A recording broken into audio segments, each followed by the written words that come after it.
আর আল্লাহ এমন ছোট মশা পাঠাইছে ওই লোহার হেমলেটের ভিতরে সব গিয়ে ঢুকছে। লইকা শুধু কামড় দেয়, দুনিয়ার মশায় শুধু কামড় দিয়া রক্ত খায়, আর আল্লাহ যে মশা পাঠাইছে এটা কামড় দিয়া রক্ত নেড়ে গুস্ত খায়। এই মশা হেমলেটের ভিতরে ঢুকে, লোহার হেমলেটের ভিতরে ডুইকা এমন কামড়ানি শুরু করছে, তারা অস্ত্র ফালাইয়া খালি কাঁপায়, সব অস্ত্র ফালাইয়া খালি মশা মারাত আছে। এক একজন মাটির করে খালি গৈরিতেছে ইমাদত থেকে ইমাদত করে, কিন্তু এটা তো লোহার হেমলেটের খুলবো না মশা মারবো এমন দিয়া রক্ত খায়, মাংস ছিদ্র করে গেছে। জানি যে এইভাবে ছিদ্র হয়, এইভাবে শরীর একেবারে শাখা শাখা করে গেছে। চিৎকার শুরু করছে, রক্তে পুরা লাল হয়ে গেছে। কি যুদ্ধ করতো কিছুক্ষণের ভিতরে, এত শত শত হাজার হাজার বাহিনী মাটি কইরা শুধু চারটা চারটি করতেছে। ভয়াবহ পরিস্থিতি। নমরুদ দাগায় ইব্রাহিম রে লক্ষণ বালা না, ভাবছিলাম তাফায় মেরে নেবো, এরকম মরে না, এটি দুইকে শরীরের ভিতরে ঢুকে যায়, দুইটা ভিতরের বুঝতো এরা ফুলি ফুলি করতেছে। আল্লাহ যুদ্ধ করে, কিন্তু নমরুদ দ্বারে কোন মশায় ধরছে না, একেবারে প্রতিবন্ধী, ভালা কোনো মশা না। একটা মশা কোনো কাজের না, এটা প্রতিবন্ধী মাজুর খাওয়ালা না। এরকম একটা প্রতিবন্ধী মশা আল্লাহ তুইজন কোনো কাজে লাগস না, তোরে সবচেয়ে বড় শয়তানের কাজে লাগাল।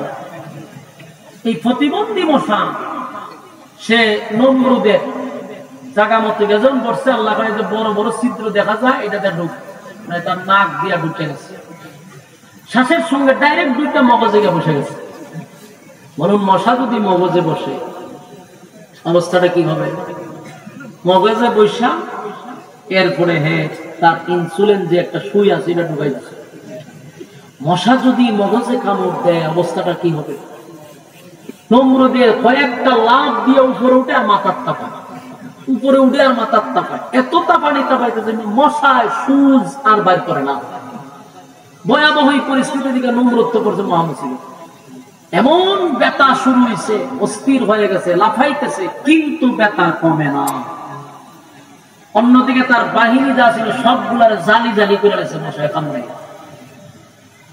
ভয়াবহ পরিস্থিতি, আর নমরুদের মাথায় ঢুকছে মশা, দিকে কামড়ে চতুর্দিক দিয়ে তাফায়, কিন্তু কামড় তো ছাড়া, যা পায় তা দিয়া বাইরায়, কাজ ভানা ছিল। একটা জুতা সামনে, এটা তো মারছে বাড়ি, জুতা দিয়া বাড়ি মারতেই ফেরেশতার মাধ্যমে এই মশারা জানাইছে যে এখন কামড় ছেড়ে দেয়, মশার সুই তুলছে, ব্যথা ছাড়ছে।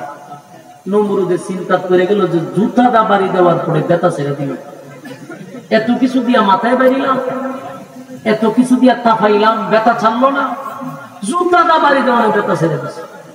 জুতা দেখতে চার চিন্তা হতো যে জুতার মধ্যে কোনো ওষুধ আছে, জুতা দা বাড়িলে মশার কামড় কামে তো বৈশা দিচ্ছে। আবার যখন কামড় দিচ্ছে আবার জুতা দা বাড়ি দিয়ে ছেড়ে দেয়। বলুন এই জুতা কি ওষুধ না এটা বেজ্জতি? বেজ্জতি। এখন সে কতক্ষণ পরে জুতা দিই বাইরে, কতক্ষণ পরে জুতাটা বাড়ি দেয়, কতক্ষণ পরে জুতাটা বাড়ি দেয়। আল্লাহ তার কিছু সময়ের জন্য এইভাবেই রাখছে, তোর কপালও জুতার বাড়ি, জুতাটা বাড়িছে। পার্লামেন্টে যখন বসে তখনও জুতাটা বাড়ি দেয়। কারণ একটা মানুষ কত জুতাটা বাড়িব, হাতে তো ব্যথা করে। একজন নিয়োগ দিছে, চাকরি দিছে, যে যে জুতাটা বাড়ি বা মাসে এত টাকা বেতন। বলুন এমন চাকরি অনেকেই তো করতে চায়, কথা হয় না? যারা জানেন তাদেরকে মানুষ চায় জুতা একটা বাড়ি দেওয়ার জন্য,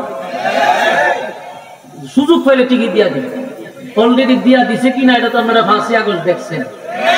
সুযোগ পাইছে বলে জুতাটা টিকিট বাড়িছে। যদি মানুষকে না বাড়ি তারা কিন্তু মূর্তিরে বাড়িছে। মানুষের একটা যে ভিতরে যে একটা খুঁত ছিল, এই খুঁতটা বহির প্রকাশ হচ্ছে। নমরুদ দ্বারা তো মানুষ এমন বাড়িতে চায়, যখন দেখছে চাকরি হয়েছে একটু দোকান আমি রেডি, বিনা বেতনে, বেতন দেবে, জুতা দেওয়া কতদিন বাড়িছে খুব আনন্দের সাথে। কিন্তু একটা সময় তো সেও ক্লান্ত, আর কত বেরিয়ে বেটা বাথরুম করতে পারে না, দৌড়ায় বাড়ি দৌড়ায়, খানা খাইতে পারে না, বাইরে দৌড়ায়, মুসিবত না। শেষে তার রাগ উঠছে, রাগের শুনে কয় আমি যদি চাকরি ছাড়ে সে আমার গর্দান নিবে, চাকরি না যদি করতেও থাকি তা আমি মরতে হবে, খানা নেই গুণ না, এর বেড়ে নিবে। একটা পর্যায়ে এসে সিদ্ধান্ত নিয়ে তুইও মরবি আমিও মরবো।